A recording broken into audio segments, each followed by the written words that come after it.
Yes, when I was asked to speak at this conference and the last conference, I thought to myself, well, what have I got to say? I don't know anything. I don't do much reading. I really don't know much at all. And so, of course, my first thought was, well, no, no, someone else will do that. And then when I was asked again, of course, then I thought, well, who was asking me to speak? I mean, maybe I just stand up and do my best, just be myself, speak from myself. What else can I speak from? There's wonderful words of wisdom in our books, in our literature, in every way, in our music, and all things, in our art. And so, all I can do is, speak from my heart, really, That's all I have. So first of all, I would like to say, looking at our title, Connectivity and Responsibility. So connectivity, and I'd like to say how grateful I am that actually I'm here. When I was young, I spent a lot of time on my own, with a small family, a lot of time on my own, and it's wonderful actually to now be at the age I am and be surrounded by such beautiful people. I cannot believe what a blessing that is, and I'm thankful to be here. And I'm thankful for the people who have put this wonderful conference on, and I know all the organisation that goes into it, and so all the people that organise it, and to you, Betty, and to you, David. Yeah, it's wonderful to have met you here, and this is what conferences do. We learn, we mix with such a lot of beautiful people, and something rubs off, and we take a little bit of something home every time we come. And connectivity, I really can't talk about connectivity without talking about the masters, because they are always with us. We are told that, and so we know that they are present today, because we are told that they are always watching over us. And when we all gather together in the bonds of Theosophy, then they are present, ever present with us. And that's why we feel that's what brings us together and connects us. And we take that little something home and know that we've been touched by something. We've been touched by the people that we see, but we've been touched by the unseen, who are always present too. So it's just wonderful to have the opportunity to be here. And connectivity, I was thinking just, on a very physical level. I've got twin boys of how we are connected, deeply connected. And I have twin boys, and they're 50-ish now. But when they were young, when they were 2, one of them had to go and have an operation and ended up in hospital. And it was the first time that the 2 had been separated. And so every night, and he spent about 5 or 6 days there, and it was in the times when mothers didn't go to hospital with their children, the children went to hospital, we had to stay home. And every night, in the early hours of the morning, a similar time every morning, one of the other twin would come into our room, and he would do always the same thing, clap his hands, and the son that was in hospital, his name was John, and he would clap his hands and say, "Johnny wants to come home." go get Johnny, wants to come home. It was only just talking. So he would say, Johnny wants to come home. And I would say, no, John's all right. He's, he's in the hospital. He's getting well. He'll be all right. And I'd take him back to bed. And he'd stay in bed. But every night he would get up the same time, clap his hands and say, Johnny wants to come home. And then a few days later we were visiting the hospital. And so we were talking away, and then of course there wasn't a children's ward. It was in a small town, and there wasn't the children's ward. There was just one ward, and there were, people of different ages in there, and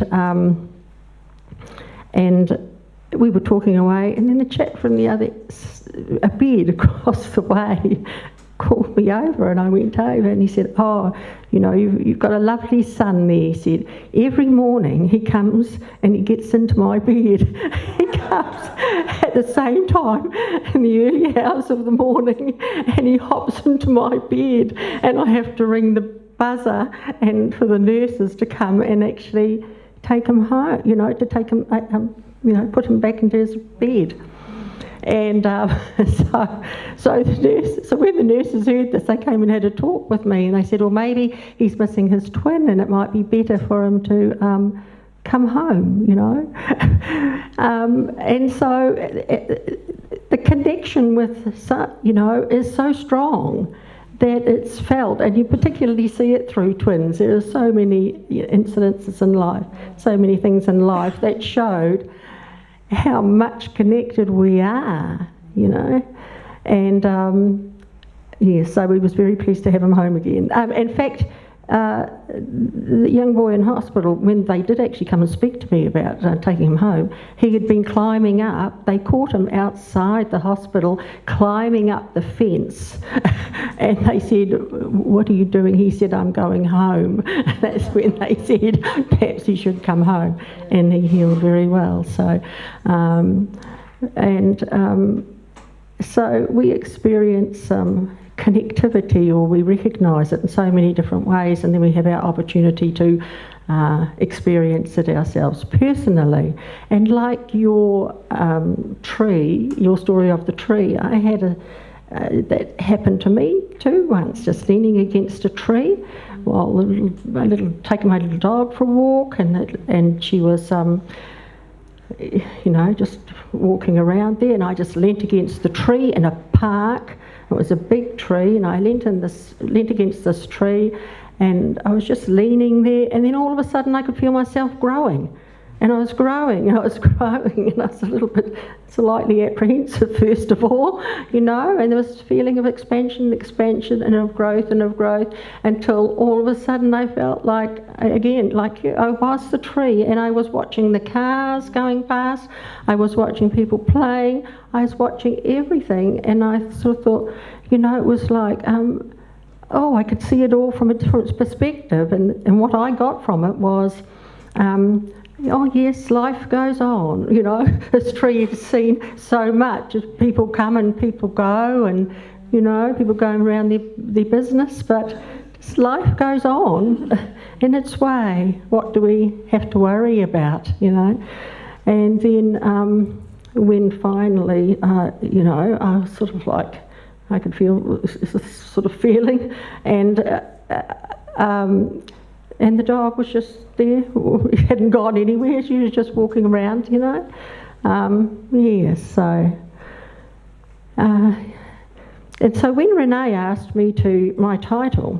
When Renee asked me to give a talk, I thought, heavens, what am I going to talk about,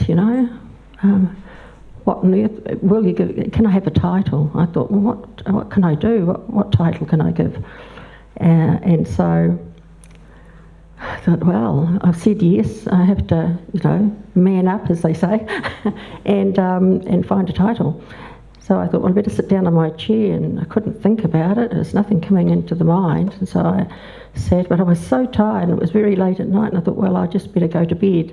So I got into my bed, and I thought, I will do it first thing in the morning. I'm always putting off anyway, So so I got into my bed, all tucked up, nice and cosy, just, I'm ready for sleep. And then all of a sudden, I could see this title, The Invisible Thread, and I thought, oh, that sounds like a title for my talk. So I jumped up, wrote it down in the dark, and then got into bed again and felt really good. I thought, oh yes, that's the title. And then went to sleep and woke up late at the very same night, and woke up just, with surfing the internet. I thought, oh, maybe that's part of the talk. So I got up and wrote that down too, and got back into bed and thought, yes, that's all accomplished, and felt really good until the next morning when I looked at it and thought, what on earth does that mean? And what does that have to do with connectivity and responsibility, And so I thought, well, really, I don't have any idea.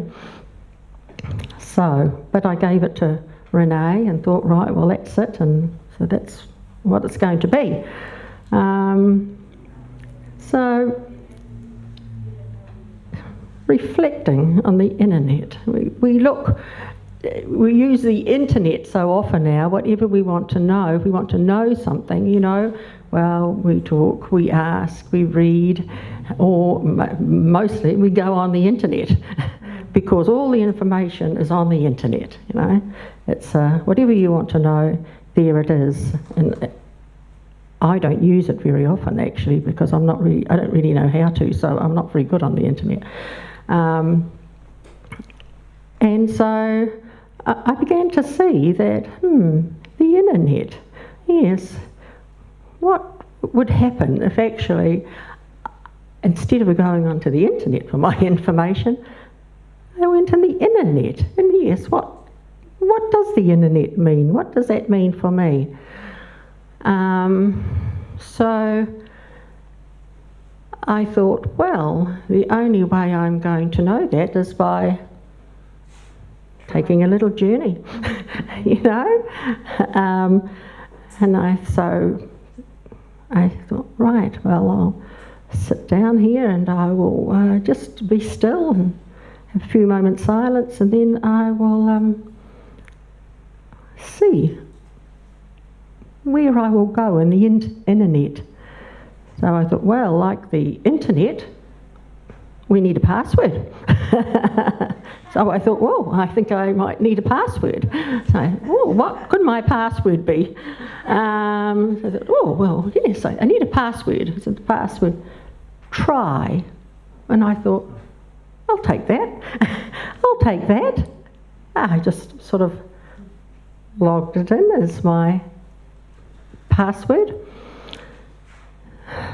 And then a little journey began.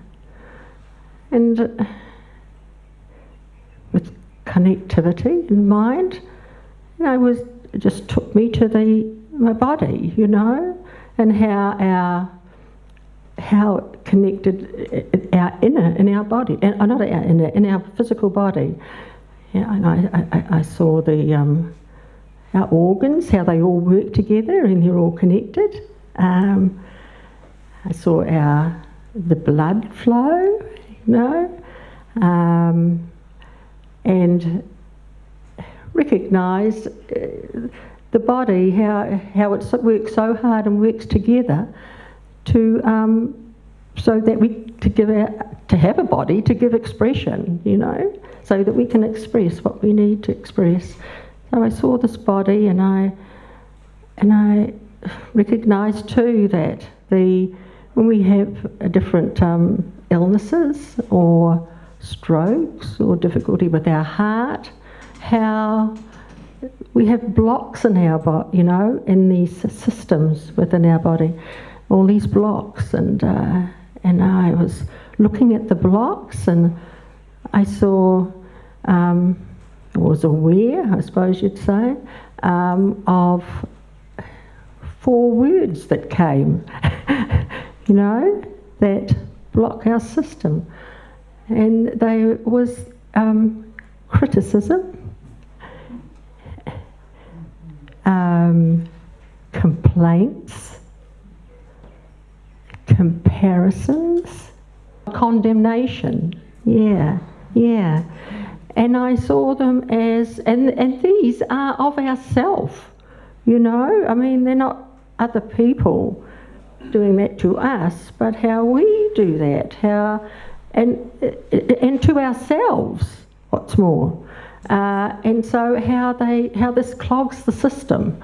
And of course, and as a result, we get blockages, and when we have blockages, we start to get sick, you know.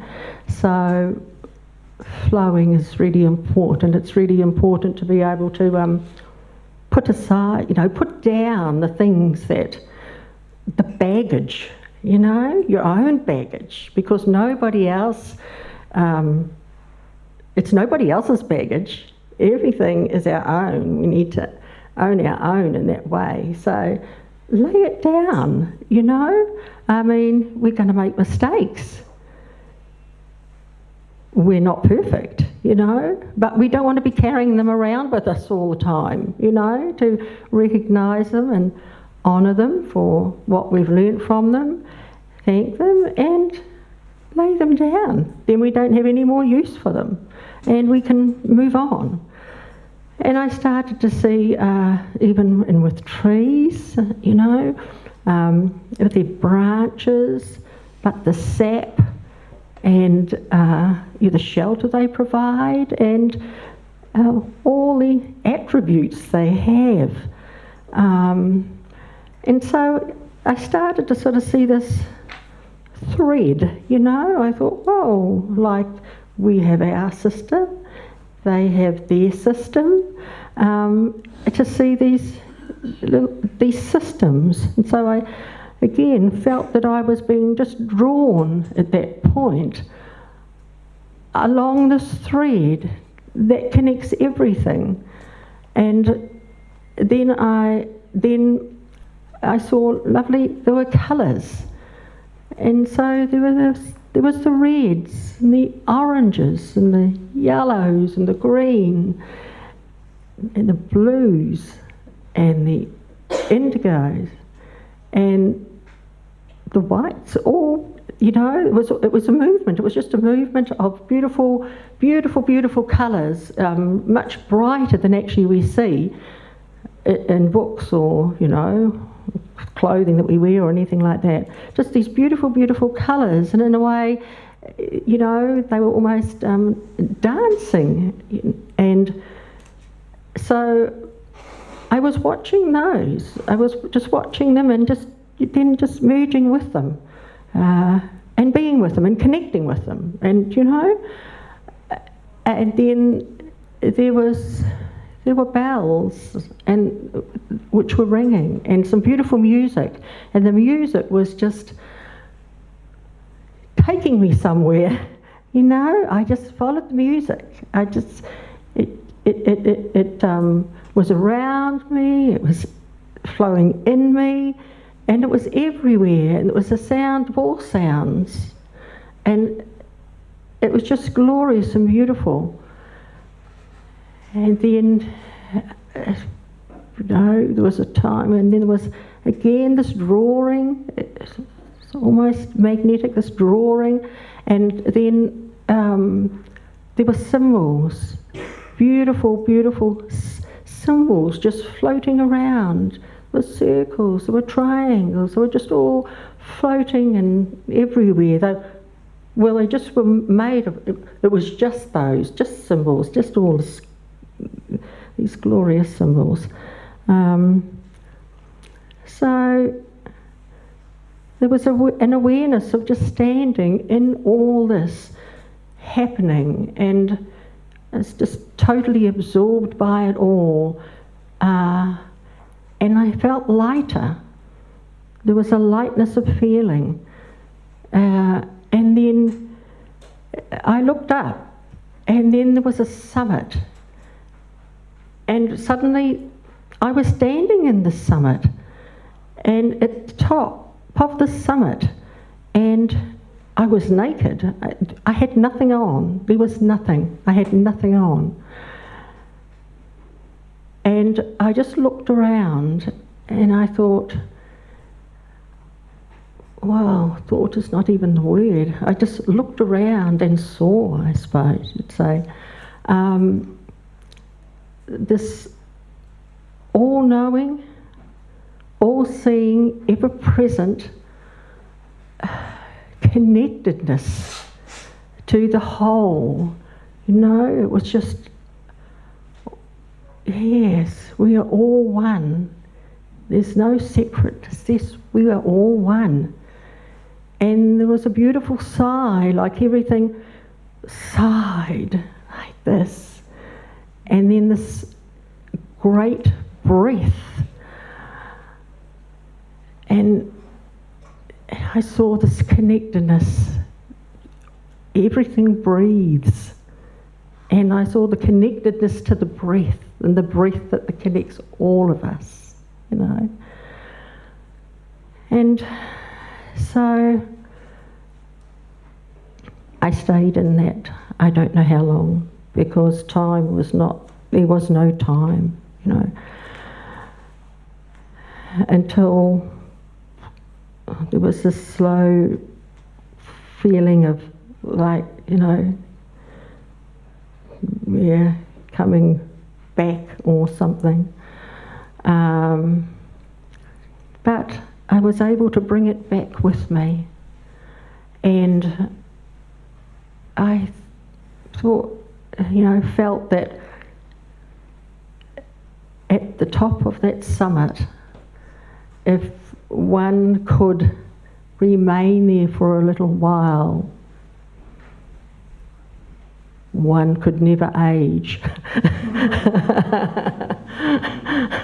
And possibly that's the secret of staying young, you know, to be able to go and visit that space.